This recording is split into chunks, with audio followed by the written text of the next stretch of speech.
Thank you, everyone. We have one more panel before the break, and I'm promising that it's going to be similarly amazing. The next panel is Ocean of Opportunity, Nurturing Marine Resources. And I'd like to invite the moderator, James Alsmore, the CEO of Island Innovation. James, please introduce your panelists.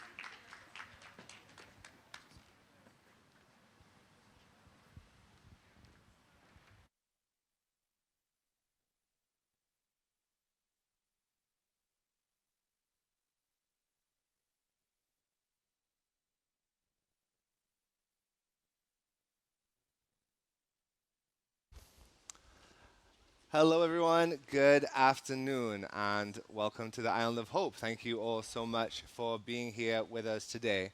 So we have a couple of short presentations, and then we'll go straight into a panel discussion.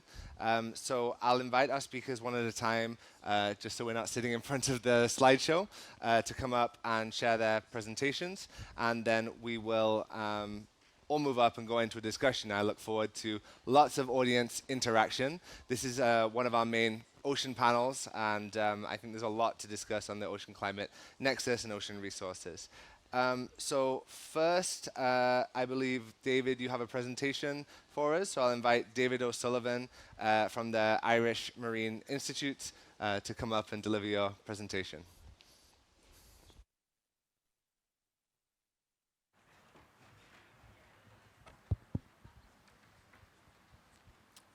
Good afternoon, everybody. Thanks very much to James and the entire Island Innovation team for this invitation to be here.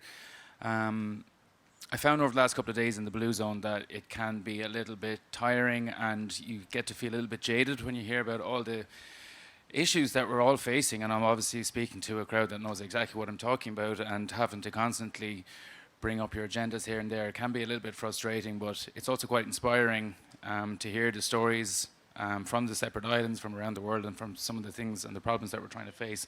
So I'm focused on the inspiration for as best as I can, because let's not get dragged down into the rest of the things we've heard.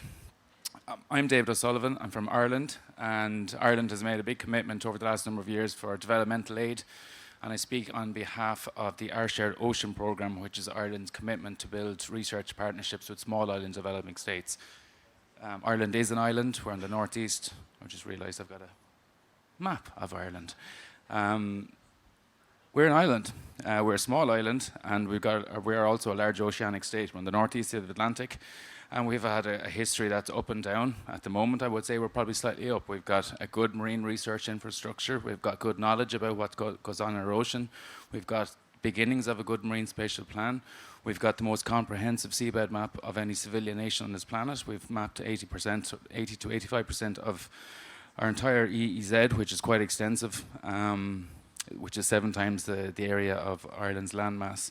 And we've got a very good understanding of what that brings in terms of fisheries and resources and how best to manage it. And of course, if you're going to start managing things, you need a map. And I would always say that a seabed map, and indeed if any nation is going to go down the route of beginning a marine spatial plan, then mapping is the way forward. We've had a checkered history. As I said, we've been up and down, but at the moment we've got a big commitment to work with other governments in the small island development states, and that's where Our Shared Ocean comes into play. I'll probably talk about a little bit more of it later, but A Better World is Ireland's international development policy, how we're going to work and aid across the world, and that's obviously all over the world. But the main offshoot is that we're also one of the only nations to have an actual government strategy for how to deal with, build and foster partnerships with small and developing states. And within that, this is the original document, which is 2017. We're actually launching the second policy for partnership with small and developing states on Friday at a ministerial event, because we've actually hit most of our ambitions and targets from the first one. So that's fantastic. It's one of the few policy documents that have done that. And we're trying to build empathy, partnership and independence with these small island states, because we're an island. We know what it's like to be up, we know what it's like to be down, we face the same critical environmental issues, and we'd like to share some of those research strategies and partnerships that we've learned over our checkered past to be able to benefit, obviously, those island states. Our aim is to build Irish capability knowledge base in support of the SIDS, or SDGs, excuse me, capacity building in eligible SIDS where possible, and grow those research partnerships. So I'm here at COP this week to make some of those partnerships, And we have themes in research in oceans and climate, inclusive and sustainable blue economy, and marine policy and ocean governance. It's a very good program, and we're starting to get a lot of traction and momentum, having only really started this year. Understanding, collaboration, ocean governance and education, all those lovely things. So listen, we all have nice visions and things, but are we actually implementing it? I think we are. We're going to talk about that a little bit later. We've also been endorsed by the UN Ocean Decade as a program Decade Action, and I'll talk a little bit more about where that is going, maybe in the panel discussion. And I didn't realize that was my last slide, so I guess that I'm going to have to talk a little bit later, James. But for now, I think that's enough. Thank you. I'll hold those. Thank you very much, David, for that short and sweet introduction to the work of the Marine Institute. Next, we have Penny Becker from Islands Conservation, who is going to share with us the work of the organization for conservation on islands, I guess.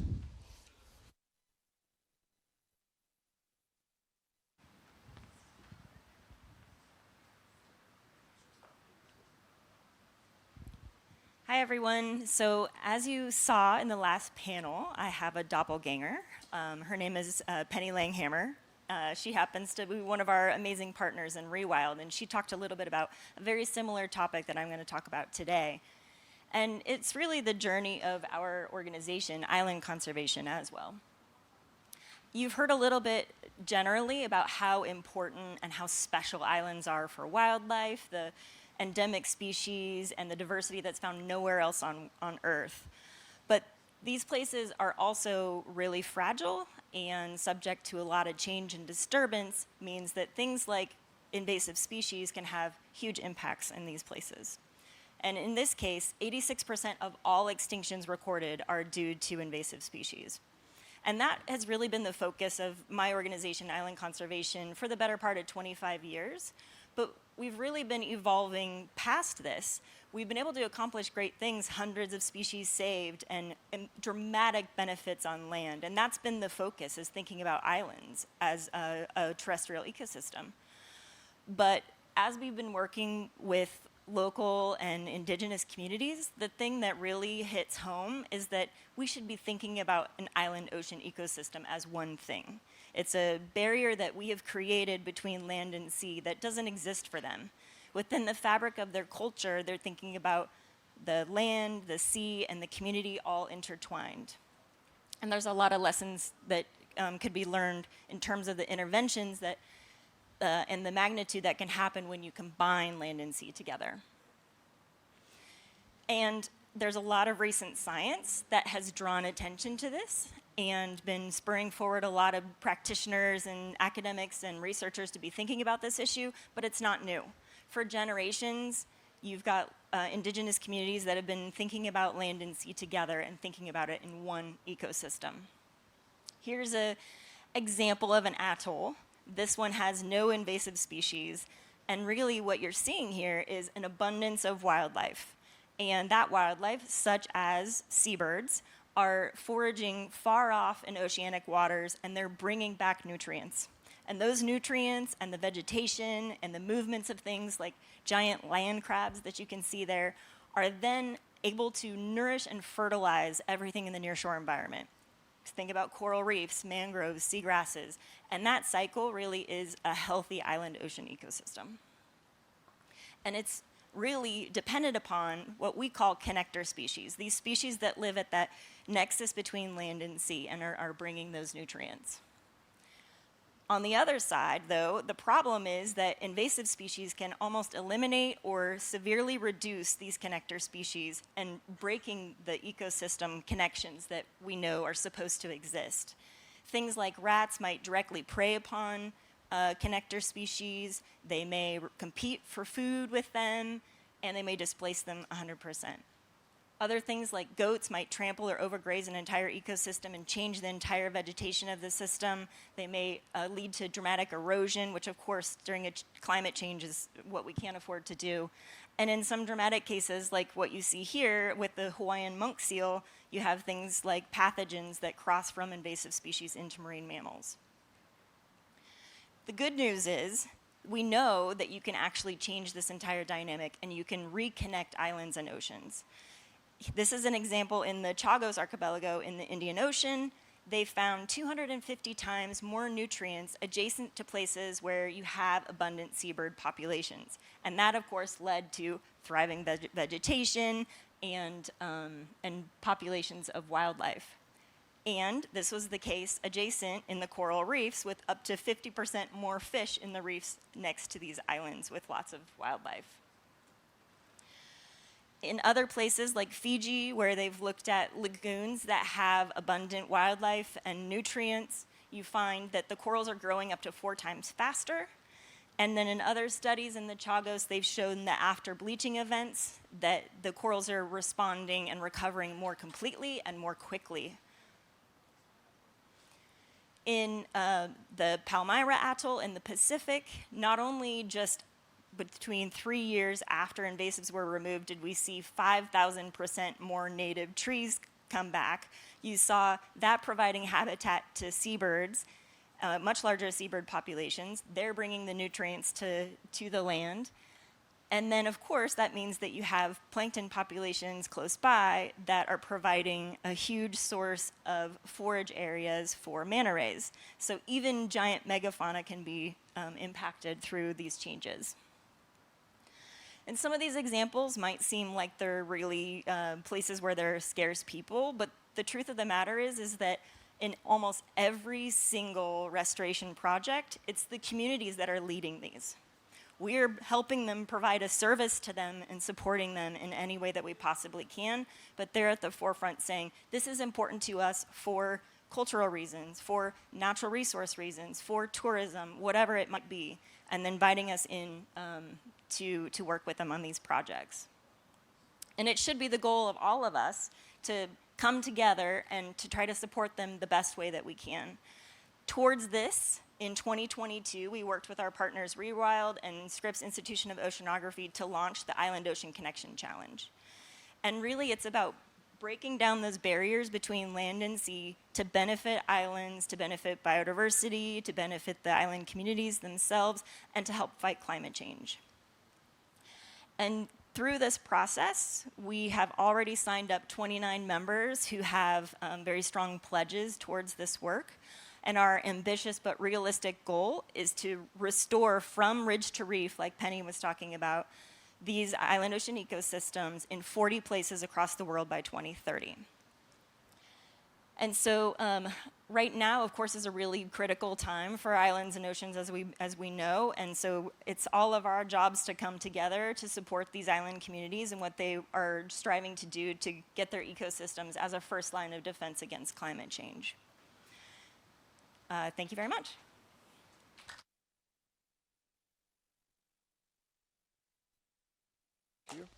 Thank you very much, Penny, for that interesting presentation. It's great to learn some more about island conservation's work after following for many years the organization.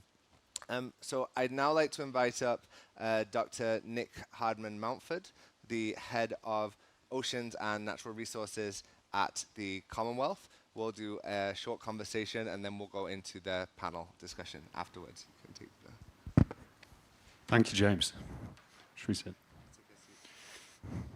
So, Nick, people might not think of the ocean when they think of the work of the Commonwealth. So I guess just to start off and kick off that conversation, what is the role of the Commonwealth when it comes to oceans and conservation?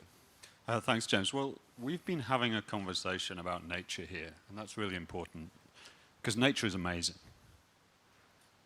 But this is also a conversation about people, and Penny just touched on that at the end of the last presentation about the communities engaged. We have a third of the world's population in the Commonwealth, from the largest or most populous nation, India, to the least populous, Nauru. 60% of those are under the age of 30, so it's an equity conversation as well. And 25 of our 56 member countries are small island developing states, or we actually prefer to call them big blue ocean states, because they have so much ocean. And they live off the ocean. Their life, their livelihoods, their history, their culture are all related to the ocean. But actually, even beyond those 25, we have islands in every other country. We have overseas territories. We have islands off the west coast of Scotland and off India. And so we are a community of islands. And we even have 6 terrestrial islands. Some people call them landlocked countries. But they are still just as dependent on the ocean as the rest of us. So it is about these people and how we secure their future, how they adapt to the ravages of climate change, to the threats of food security, and to a secure, sustainable future. That is why we need an ocean, and that's why we need nature, and investing in nature. Yeah, I thank you very much. I think it's been interesting for me to see this gap that existed even 5 years ago between people who work on islands, people who work on oceans, and not necessarily have an overlap. And there's such an obvious overlap between those. And as you say, it's essential that we look at the ocean as a resource that is used by people. So. As you mentioned, the Commonwealth has many islands, and a large part of the world's ocean is Commonwealth. One of the big conversations in the COP more broadly, not just oceans, but for climate, is around finance. And I know that there's some interesting work that you're doing about finance. Maybe you can tell us some more about that. Yeah, so there's a lot of talk about finance for this, finance for that. How do we get the money going? And I think Christian was absolutely spot on the previous panel where he said, put your big boy pants on. You know, we've got to do this, we've got to do it now. We can't just keep talking. And Sam, when he was talking about, you know, the risk averseness, we've got to get that money flowing. One of the challenges Commonwealth governments have, and small governments in many countries, is a capacity issue. They have good people, well-educated people in most cases about these issues, but they have a few of them. Mm-hmm. And they have so much to do each. And so if you have to write a proposal to the Green Climate Fund, that is probably one person's work for a whole year to get that in, and they're not doing anything else. And so how do we help with that? Well, we help them by providing climate finance advisors into many of our countries, helping to build that pipeline of investment in. So we're training more climate finance advisors. We are helping write the proposals, building a pipeline of projects. We started a Commonwealth Blue Charter project incubator. We just heard about the value of small projects, £50,000 projects in Indonesia for some of the coral restoration work that Sam was talking about. So we have a maximum value of £50,000 for this incubator per project, because we want to build that pipeline from the bottom up, build capacity in governments along the way, and start to get to a place where you're not just having a conservation project, you're having a project that is tied into government frameworks, policy, strategy, in creating the business environment so that the next project becomes easier, and you scale and scale and scale. But we need to go bigger. So we're talking to Outrigger, to Jez and Simon, about how that the market can come. Because, and a friend of mine, Chris Gorrell-Barnes, keeps saying, the ocean is the best investment thesis of our time. But people are going, what? What do we invest in? You know, because they can see resources. We talked about sort of resources in the title of this. But how do you buy what the ocean is doing? Well, we don't buy the ocean as an asset. We invest in the services the ocean provides. So if we look at mangroves, for example, we've got a third of the world's mangroves in the Commonwealth. And we've just heard about the mangrove breakthrough this week, 4 billion committed by 2030. We want to see that. That money has got to happen, because mangroves are amazing. They're an asset class in their own right, but you don't buy mangroves. You buy the carbon sequestration. You buy the fisheries production they produce. And the protection for coastlines. So when you invest in these services, you invest in ecosystems, and this is the investment thesis of the ocean. Getting that investment for the services the ocean provides, restore the ecosystem, have a regenerative approach, invest back in local communities, and then we will start to address all these problems at once, and you will get a return on your investment, and that's the big thing. So this is what we're looking at. We're building the pipeline from small scale to medium to impact investment, and we want to get there fast. We need to. Thank you very much. And just as a final thought, I mean, at the COPs, even a few years ago, there was very little talk about the ocean. The ocean was seen as something quite separate to the climate conversation. There seems, I know there's more and more events and the Ocean Pavilion and other things happening now. How have you seen that change, and are you seeing more awareness of this link between ocean and climate when it comes to COPs and the broader conversation? Yes, there's been more conversation about the ocean and more conversation about nature at this COP, I think, than any other. And that's great. We need that. We can't take our eye off the goal, which is mitigation, cutting emissions, which are the cause of climate change, keeping that under 1.5. That is the goal. Nature can help us with that. Nature can also help with the adaptation for the majority of our countries, which are already at net zero, but need to adapt to the impacts of climate change. So. Okay, great. Nick, thank you very much for joining us. Very interesting to hear about the work of the Commonwealth when it comes to ocean conservation. I know you have to get back to the Blue Zone, so we can leave it there. Thank you very much. Yeah, thanks, James. Thank you. Okay, wonderful. So I'll invite Penny and David to join here, and then we also have our fourth speaker, Joe Wheeler, the founder of Blue MTV. So I'll ask you, thank you very much.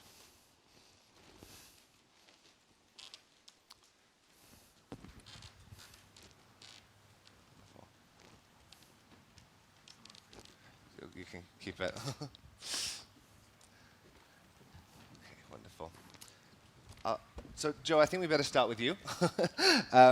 Please tell us some more about Blue MBT and the work that you do. So thank you. It's great to be here, be with all of you. So the company's called Blue Movement. I just have really bad dyslexia. So yeah, it was the only domain we could capture with that. But Got Blue it. Movement is a company, James, that I founded in 2022, and we are basically bringing high computer performance and AI to subsea monitoring. So I basically sold my software business last year, became a student of all the things all of you are working on, read 50 white papers, and I went to a conference called the Ocean Decade, wanting to find out that science had a hold of this thing and it was going to be okay. And this is one of those conferences where if you only have one PhD, you're kind of a loser. You know, these are very smart people. And I was the only business person that I could find in this entire conference. So I'm just a business person here. I tell my kids I play a marine biologist on TV because they tell me I look like one. Who knows why? We got nominated for the Earthshot Prize in 2023 by the Caribbean Climate Smart Accelerator, which I'm incredibly indebted to. We didn't win. But the good news is you get renominated. So I might have the chance to look in Prince William's eyes and see those steely blue pearl eyes back to me. So we're excited to be here. The reason why I think we were nominated was because our platform is kind of clever in terms of how we collect data. But the second piece is around how we have recommended to help with larger financing in Barbados to help them achieve some of the things that they want to achieve. Okay, very interesting. We're looking forward to your insights. It's always good to have insight outside from the private sector. So I guess, and I'll open it up to all three of you. So just give me a wave if you're interested in answering anything. But the first question is really, this is the island stage, the Island of Hope stage, and to understand some more about what you're seeing in terms of the engagement of island communities, whether that's island states or communities of on any level, when it comes to ocean conservation, specifically around marine protected areas. And this can be quite broad in terms of how they're applied in different parts of the world, but we see this flush of marine protected areas happening around the world, and how community consultation is taking place when we get to the implementation of those, how successful we are, and how is that impacting islands. So I'll open that up to. Do you want me to go? Penny's going to answer this one. I will try, yes. I mean, the thing that comes to mind with that question really is that we should be talking to local island communities first. Not coming back to them after decisions are made and consulting with them and trying to fit a square peg in a round hole. They need to be at the forefront leading these efforts for them to embrace them and really see their full potential. And ideally, these marine protected areas aren't done in isolation. They're done with other efforts that are going to benefit the community and something that's very tangible in a short amount of time with them. So it may be restoration of their mangroves. It might be removing invasive species, but putting those things with marine protected areas are things that are much more tangible and much more visible to communities. And so thinking about a bigger strategy for how they can see benefits for themselves and how this is going to play out in the long term for them and their children is a really important factor. Okay, fantastic. Any other comments? Well, yeah, I would just follow up on that, agree with that. It is, of course, about community engagement. You can't begin to do this.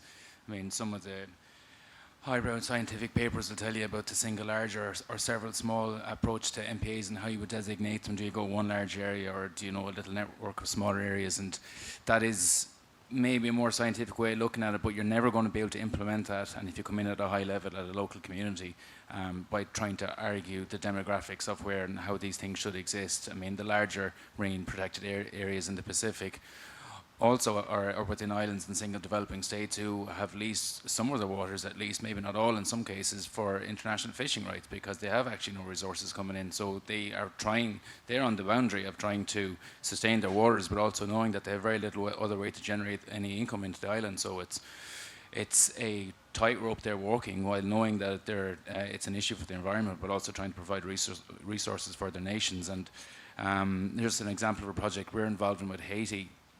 It's even another level below that. I mean, Haiti obviously being one of the least developed countries, the LDCs, with no marine infrastructure or resources that would be comparable to many islands, even within the Caribbean. So it's not, and with a less stable government, we'll say. What I'm trying to say is that it's the local. You have to start at the local level and bring those people involved. And it's about educating about the marine and the importance of marine resources to the local community who know it's important, but because of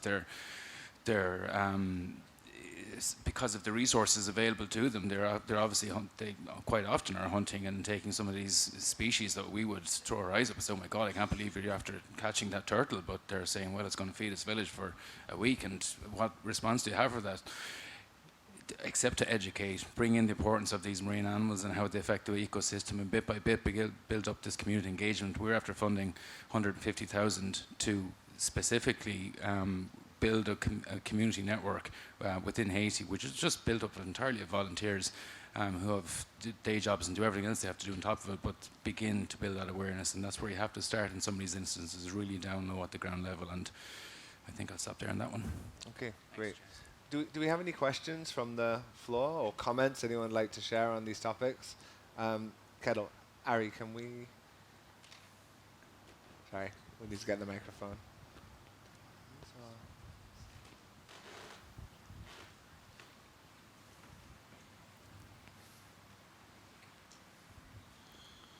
Thank you. So I'm Kettle Warboys. I'm the St. Helena Government UK representative in the UK.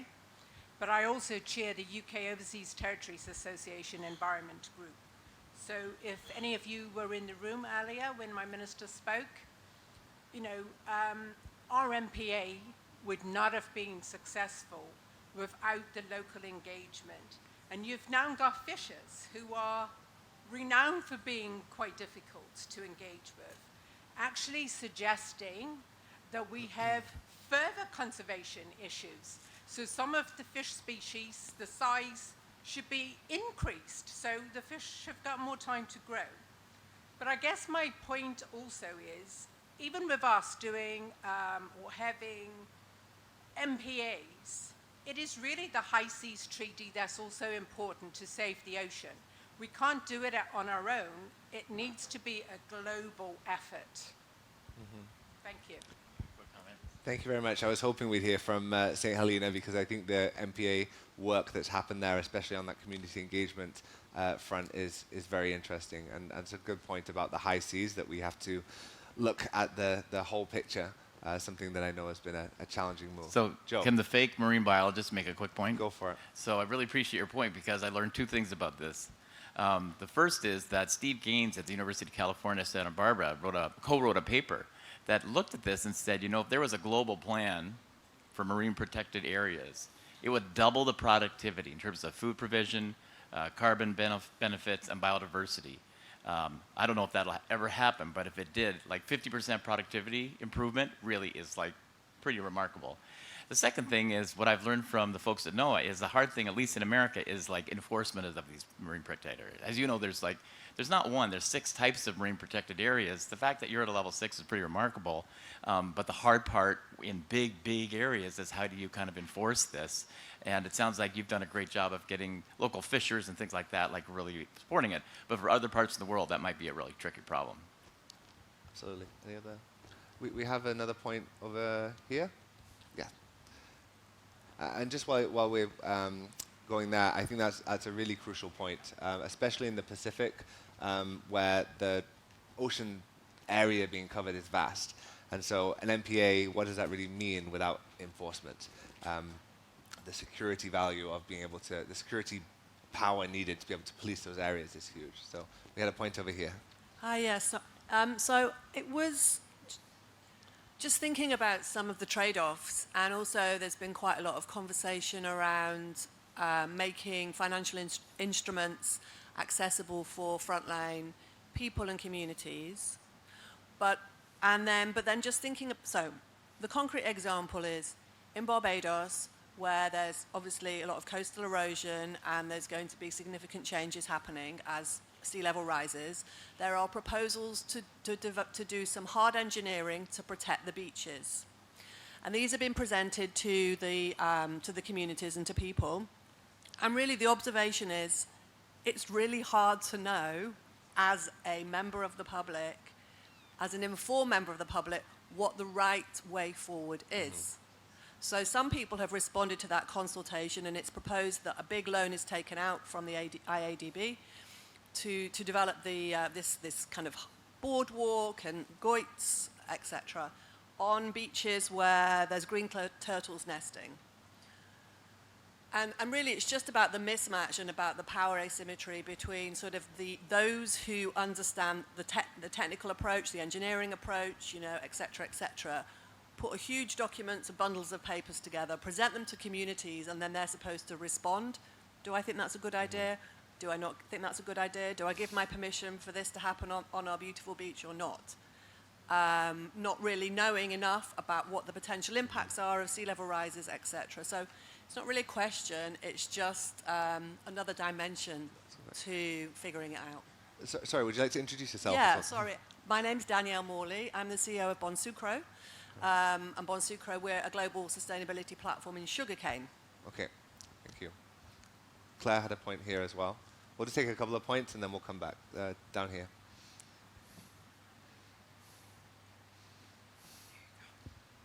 Thank you. I'm Dr. Claire Nelson, and I'll be supporting the Center for the Blue Economy to be established at the Caribbean Maritime University.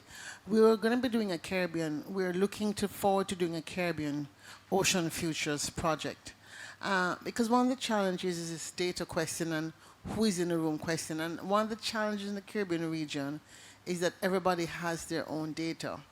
And quite frankly, the fish don't know that there are borders. And so we really have to move rapidly towards this ocean futures approach. And I know that the people in the EU, some University of Paris, is looking for support to do a series of ocean futures projects. So the Center in the Caribbean will be doing one. We'd like support for the Indian Ocean region. Are any of you able to support or help us figure out how do we do it in such a way that we're doing it at the same time? It cannot be in serial. It has to be in parallel, and that's one of the challenges in working in a systems problem. People are still thinking linear, and it has to be recognized as a systems of systems complex. Are any of you working in this way in terms of the ecosystem approach and how can we partner with the Caribbean region and the center that I'll be helping to stand up.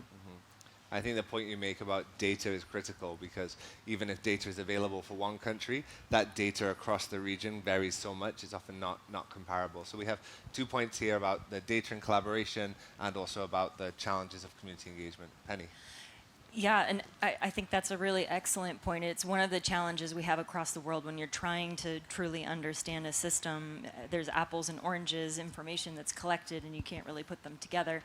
As part of the Island Ocean Connection Challenge, one of the things we've been working with, especially with Rewild and Scripps Institution of Oceanography, is to build what we're calling a menu of options that will allow different folks to look at the impact of these restorations from land and sea in a way that can work for lots of different communities. And one of the things that's really challenging about that is you may have resources to do a flagship project that's very expensive in some places, and you really don't have a lot of resources in another country. And so making those data comparable through this menu has been our approach. You can still get the same characteristics, but you can do it in this way that is much less expensive. And so I think that's one of the efforts that we're focused on. Happy to talk to you more about that in particular, and there may be a way we can help. Yeah. So just a real quick add. So what we're trying to do with Blue Movement is solve the ocean data problem, like closing that gap. And there's 3 things that we noticed are barriers around this. One is just devices that you put in the ocean, like sensors, phosphate sensors, pH, whatever. They don't communicate easily. So most of the platforms that exist were not built in a cloud-based thinking. They were RS-232 ports that connected to a Windows machine, built for a scientist who would upload a CSV file and then pull that into RStudio. So it's very clunky. Second thing is a lot of this data is private. So it's kind of locked in silos, and it's very hard to do that. So we're trying to solve that problem by building a platform. So a platform that goes as horizontal, that then once we are able to extract that data and drop it into kind of a cloud-based database, then you can kind of see data sets that are all time series and connected.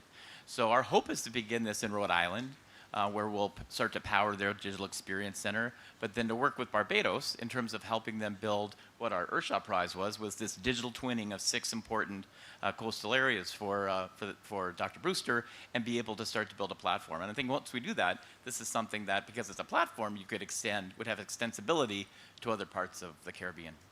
Great, thanks.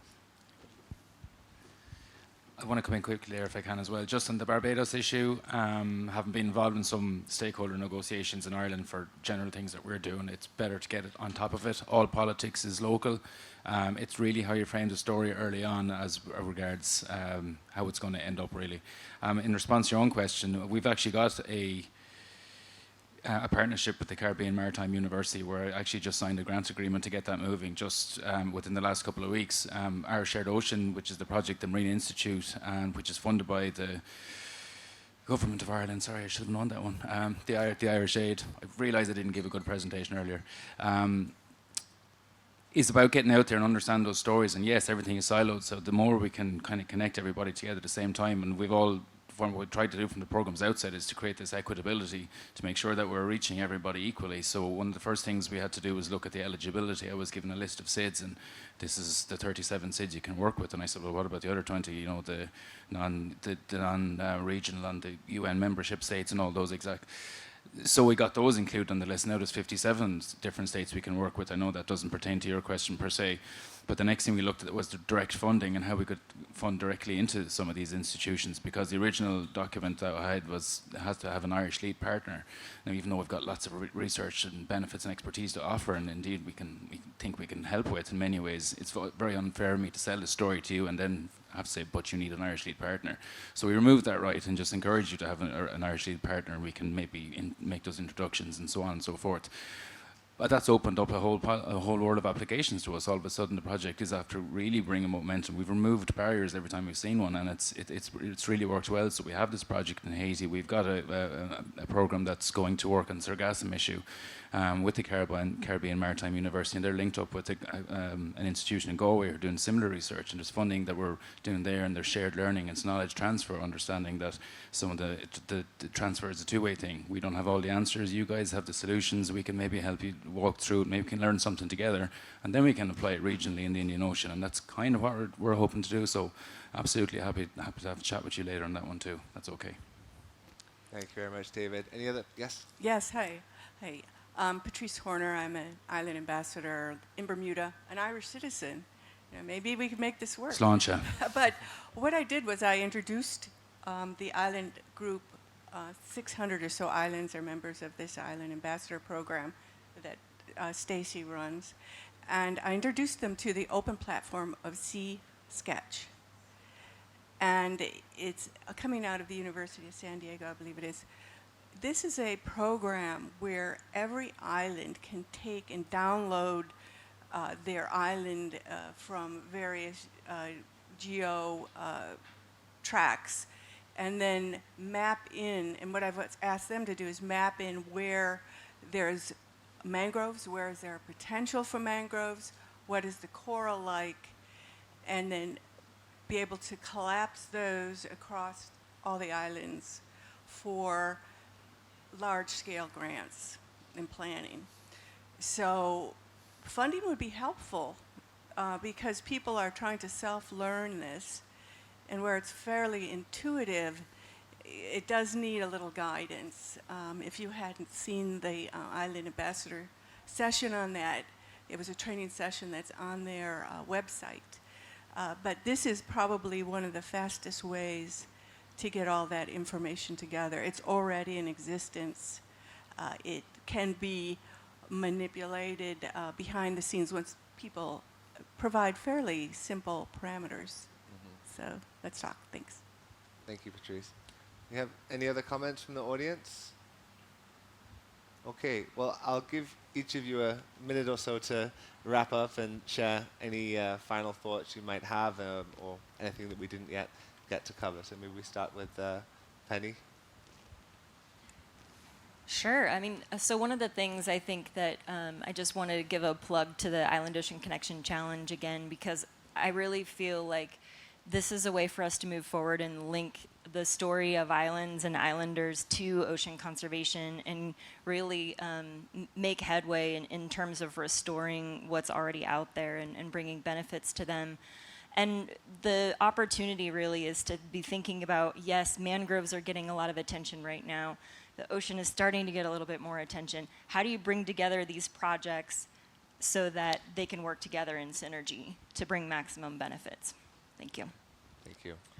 Yeah, and I guess I would just say, I guess I came here at the last minute, quite honestly. So the jet lag has just hit me about 20 minutes ago, James. I don't know why, but I guess I'd leave you with three things. What I'm really interested in is, and this was the kind of the basis for my question to you before about, you know, what do you need to make this happen faster? So I want to answer three questions, which is, how can we just get more money in the hands of people close to the problem with novel ways to solve it? People like you, quite honestly.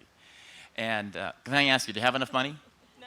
Okay, so Ray Dalio agrees with you, right? He thinks there's enough money either. That's question number one in a simple way. And secondly, how can we rethink blended finance? I had a past life in Bank of America where we did blended finance that actually produced positive economics. So if the outcome you're after is like just financing, you end up with financing. If the outcome you're after is net increase in biodiversity, net increase in excellent jobs, and a sustainable flywheel cycle for that local economy, you design blended finance differently. So, and you bring in more institutional money and hopefully pension fund money, that 3% of that $10 trillion that is not participating in ESG-based projects. Like, we have got to get that money, right? And then the last thing is, how do you design projects, Jeremy, we were talking about this last night, that produce incremental income, that can pay back a 5% coupon rate over a 10-year basis and pay back the face value of that note. I think if we answer those three questions, a lot of good things happen in the world. And I have to say one last thing. So this is how embarrassing. So when I got someone said, you got to go to the COP28. I'm like, okay. So I probably sent 50 emails to NGOs because it turns out you have to get like a pass to get in the blue zone. They all said no. and then I realized I'm in the blue zone. we're here. This is the real one. So, James, a credit to you for putting this together and Thank your you, great Joe. leadership. Appreciate that. Are you a meteorologist? He looks like one. I just wanted my closing statement. I just want to bring in the Ocean Decade. We've talked about it. It's one of one of the other things that we did to try and bring equitability into the projects that we're trying to fund. So we were endorsed by the Ocean Decade back in June. Actually, it was World Oceans Day, so it was a good day to do it. And that was because we want our program to have a little bit of recognition internationally. We want to align with that international ambition and strategy that they have. But also, it's a two-way thing, as knowledge transfer is, and the UN Ocean Decade haven't had as much uptake in the engagement with SIDS as they would have liked over the last 4 or 5 years. So we were able to come to that table, and they liked our program because it deals specifically with SIDS. So what we just announced on Sunday is that we're launching a new online training program for SIDS participants, specifically for the Caribbean in the first instance, as a trial run, but ultimately with the role to roll it out, obviously globally, and that is in online co-design. So co-design being another barrier where equitable access can be made, and I think someone touched on it on this panel, or maybe it came from the floor. Some of the islanders and whatnot, there's lots of different, there's not enough resources, and they don't have, in many cases, the capacity to bring a project. They've got the idea, they know what they want to do, but to actually be able to formulate that in a fundable project proposal is often a barrier. And sometimes evaluators come back to me and say, well, I know what they're trying to say, but they didn't say it very well. And I said, well, they don't speak English, so I mean, come on, can we think between the lines here? So the projects we're trying to do, and so this online training course will hopefully bring a number of participants from the Caribbean through that process. We'll have obviously lots of SIDS lecturers and hosting the course with some Irish research in there as well, expertise to bring that through. But we're going to bring people through that whole thing so they can apply for international finance, one of which would be the Our Shared Ocean program, which I just hope you all remember going home today. It's the reason I could travel the whole way to COP, oursharedocean.ie. Thank you. Can I just real quick? So James kindly has lent me his conference room at 5 o'clock today. So I have about 8 or 9 people coming, really clever people, way smarter than me on finance. And we're going to talk about this problem of how do we get more money into the hands of people like you, rethink blended financing, and create projects to drive income. If any of you feel passionate about this, I'm sure we could find a spot or two for you. Okay? Thank you, James. Looking forward to it. I got my thing yeah, here. Yes, I'm okay. Thank you so much, everyone, for joining. Thank you very much to the speakers for that interesting conversation. And it was a real pleasure. We'll leave it there.